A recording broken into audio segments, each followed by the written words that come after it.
Olá pessoal, tudo bem com vocês? Tudo certinho, tudo tranquilo? Bem pessoal, hoje eu vou falar de um assunto que eu acredito que vocês já ouviram dezenas e centenas de vezes, que é concernente tanto ao êxodo como também a estadia do povo de Israel no deserto do Sinai durante 40 anos. Então é o seguinte, será mesmo que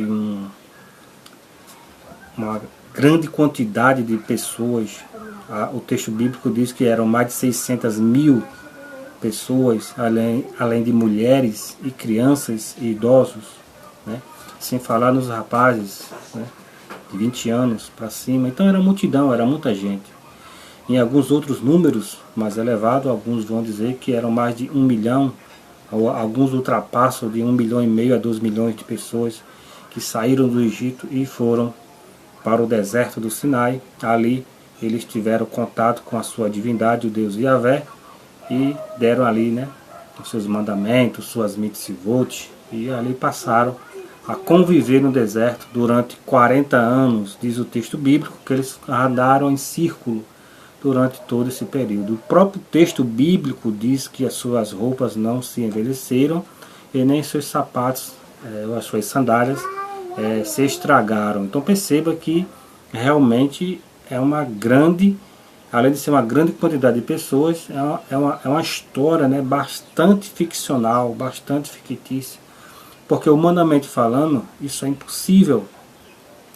Quando você trata dessas questões, a qual eu acabei de falar, do êxodo, da rota, da migração, da estadia de 40 anos do povo de Israel no deserto do Sinai, e você relata isso como um milagre, então isso não é ciência.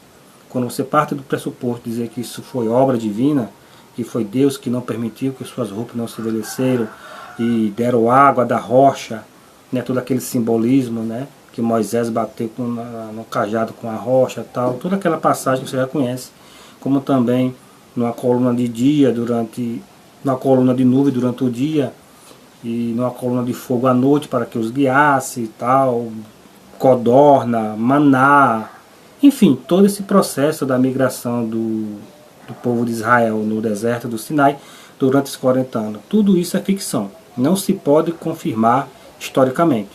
Não se pode confirmar arqueologicamente. A não ser que você leve para o campo da fé. Porque quando você parte para a pesquisa, quando você parte para a área da historiografia, da arqueologia, da sociologia, e você vai atrás dessas informações, quando você vai atrás desse, e você pesquisa através dos critérios para se utilizar, para saber, para se confirmar com probabilidade que esses fatos realmente ocorreram, você não encontra. Porque, pessoal, é muita coisa. Mais de 600 mil pessoas convivendo por 40 anos no deserto é muita coisa. E não se achou nada, nem um caco de telha, nem sequer um vaso da época. Porque se tanto o êxodo como também a estadia de Israel no deserto, se por acaso realmente aconteceu, foi ali no século 13.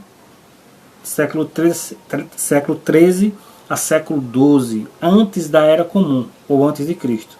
Ora, se você for analisar nesses anais da história, quem governava o faraó, né, ou quem governava o Egito, era Ramsés II.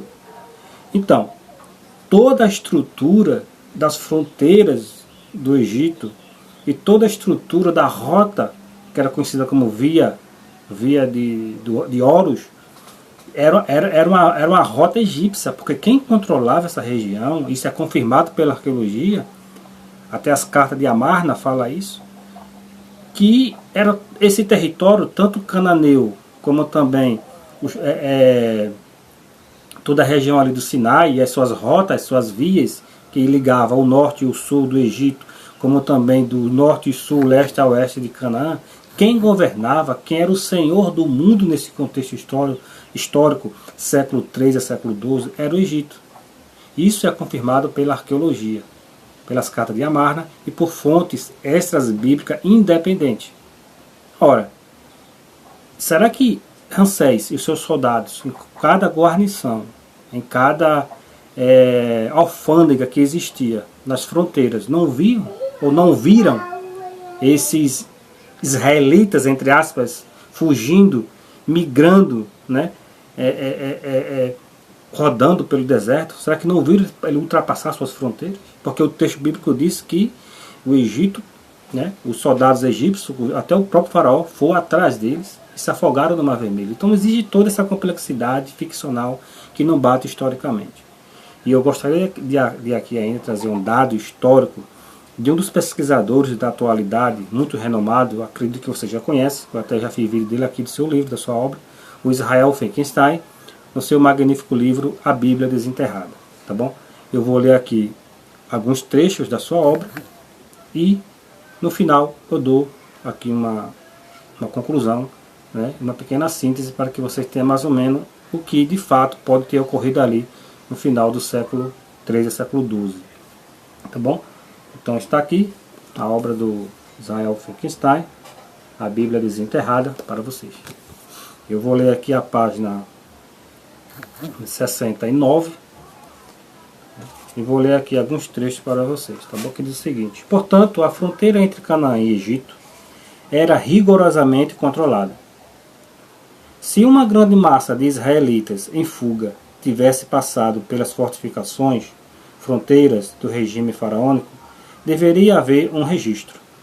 Então não se tem nada de registro de que um grupo de israelitas fugiram repetidamente do Egito. Não existe nada na arqueologia, né, egípcia.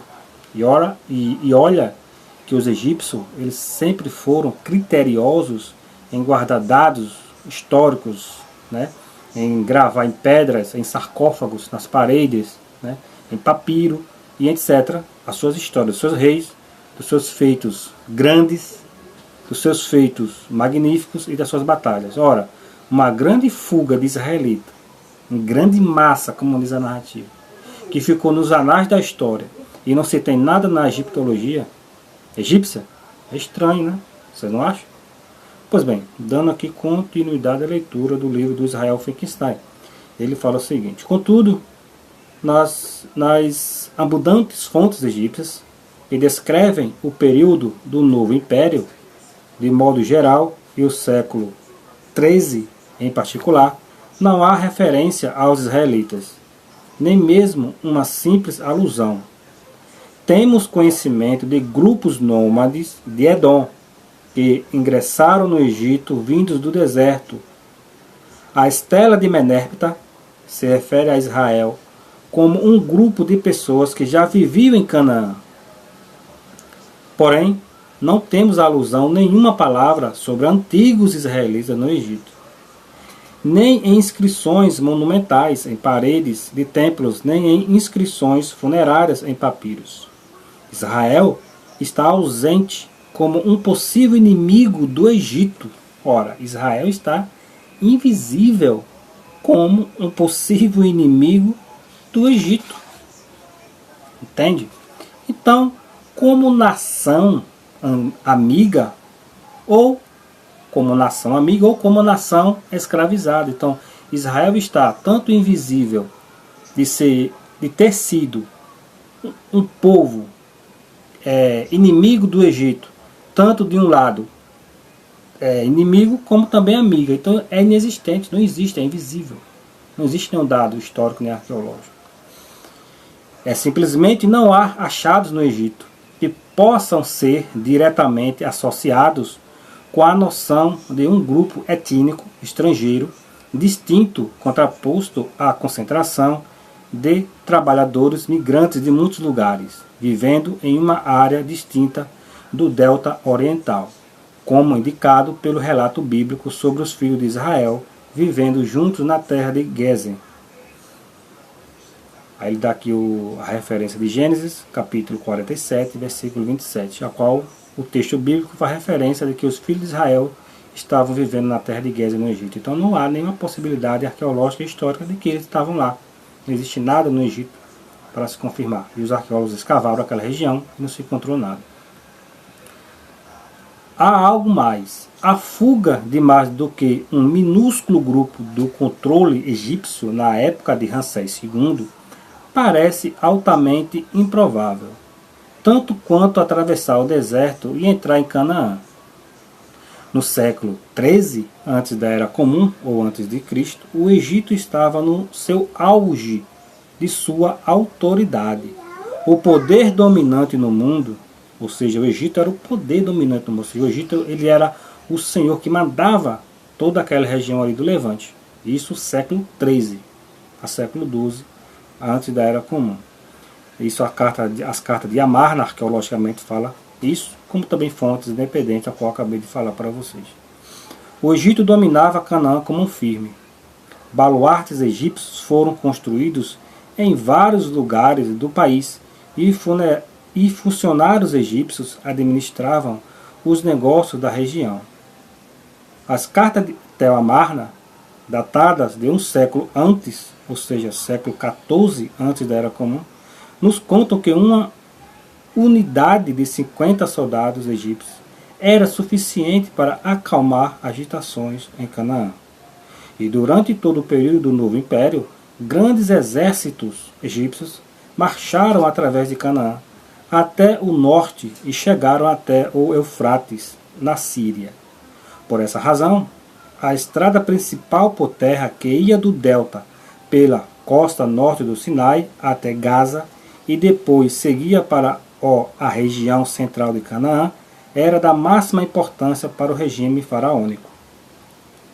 O trecho potencialmente mais vulnerável da estrada, que cruzava o deserto árido e perigoso do norte do Sinai, entre o delta e Gaza, era o mais bem protegido. Um sistema sofisticado de fortes egípcios, celeiros e poços foi estabelecido a distância de um dia de marcha ao longo de todo o percurso da estrada, que era chamada de caminhos de Horus. Esses paradouros, ou seja, essas alfândegas, essas estadias, que os viajantes vinham, tomavam água, pagavam algum tributo ali para eles passarem, para outro território, outra fronteira. Então, esses paradouros na estrada permitiam ao exército imperial cruzar a península do Sinai de modo conveniente e eficiente sempre que necessário. Os anais do grande conquistador egípcio Tutmoses III nos contam que ele marchou com suas tropas do delta oriental até Gaza, uma distância de cerca de 250 quilômetros em 10 dias. Um alto relevo da época do pai de Ramsés II, o faraó Sete I, de cerca de 1300 antes da Era Comum, mostra os fortes e reservatórios de água na forma de um mapa antigo que traça a rota do delta oriental até a fronteira sudoeste de Canaã.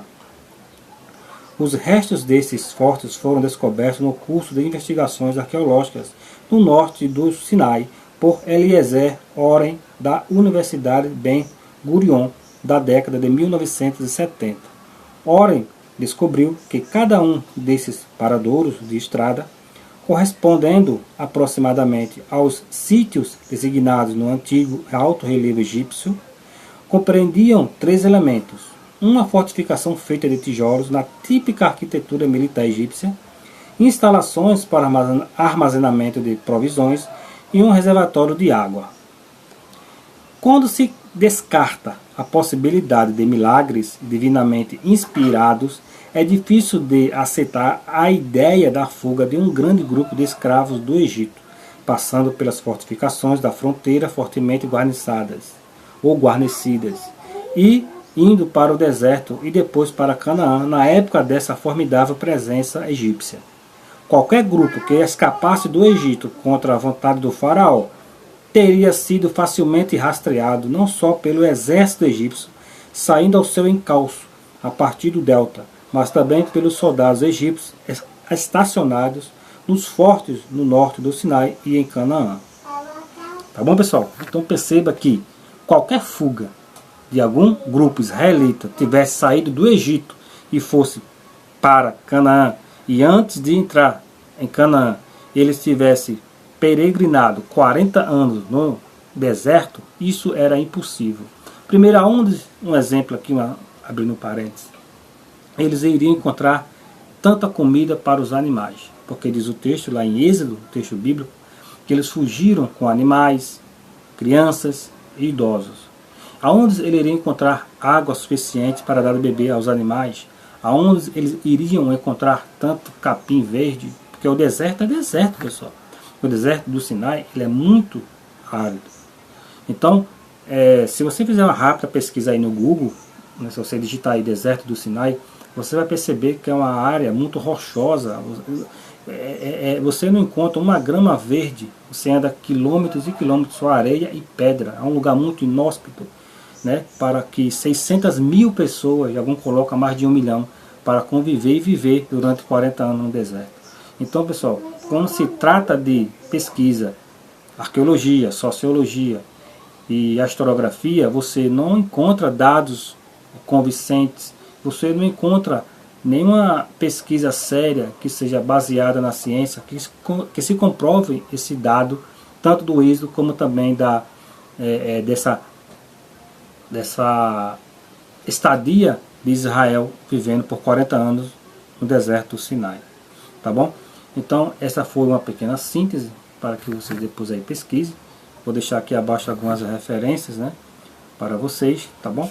Então, pessoal, é o seguinte, concluindo aqui, qual é aí essa possível, né, entre aspas, porque o êxodo bíblico, né, do jeito que está escrito, é um mito.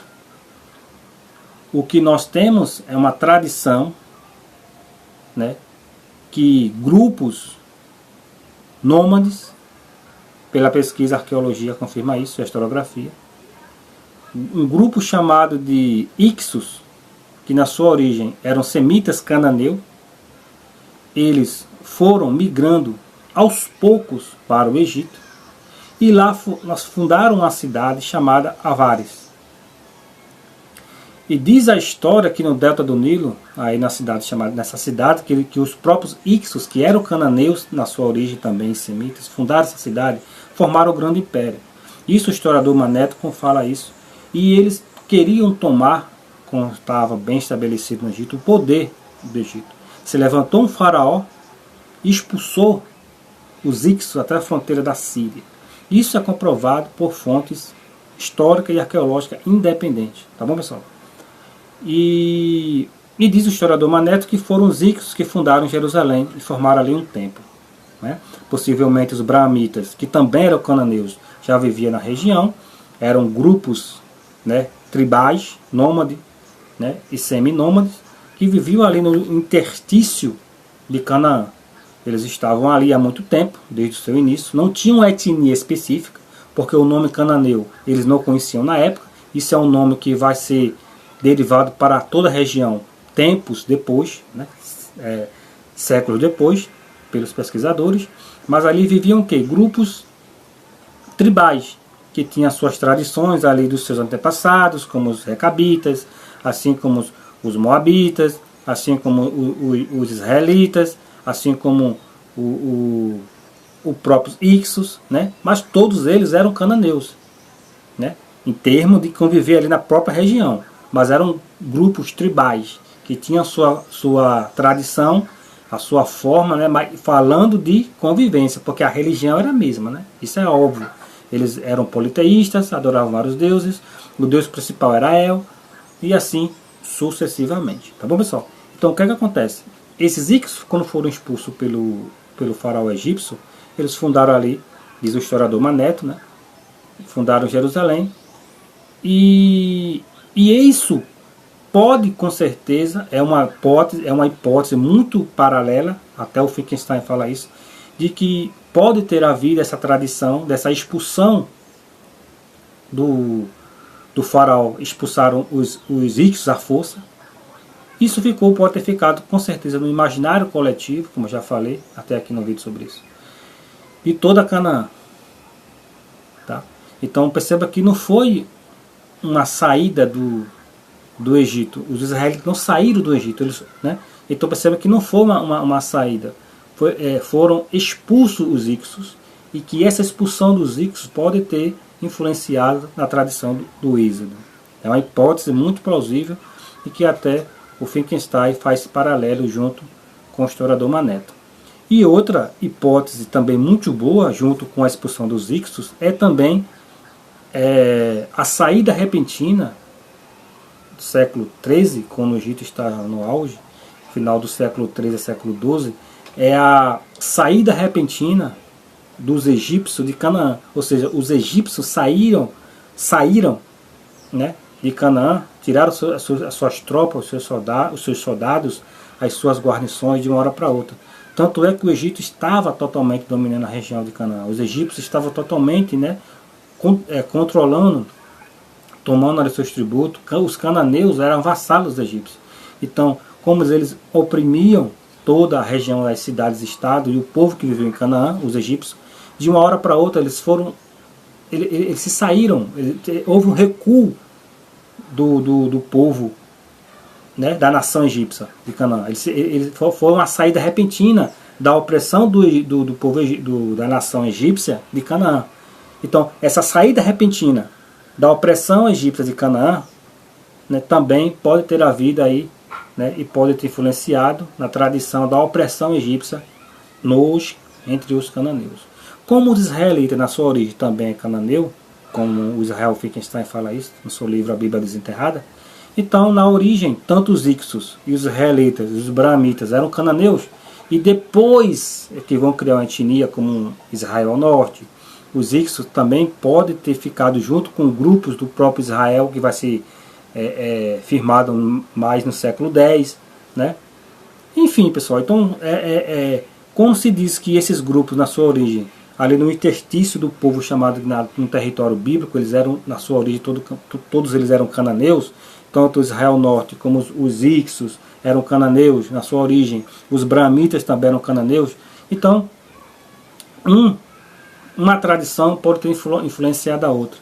E toda essa tradição, essa carga, né, de história e tradição oral ao longo do tempo, né, 600 anos, quando nós chegamos aí no século VI, né, final do século VII a século VI, é que esses textos vão começar a ser elaborados. Essa história vão ser fundida, né, e assim sucessivamente. E depois vai haver reelaborações da época do pós-exílio babilônico, pós-exílio persa, e assim vai haver textos que vão ser elaborados e editados. Mas que uma saída repentina não pode ter havido dentro da pesquisa arqueológica histórica. Como também não pode esse povo de Israel ter saído e ficado no deserto durante 40 anos, né, e andando aí que nem um peru doido, né? Então é isso. Pela pesquisa, nós não encontramos nenhum dado histórico convincente e arqueológico. Tá bom, pessoal? Então esse era o vídeo de hoje, para não ficar muito longo. Até a próxima. Não esqueça de deixar um like se gostou, né? Compartilhe e se inscreva no meu canal. Tá bom? Vou deixar aqui abaixo algumas referências. Tchau, tchau. Até a próxima.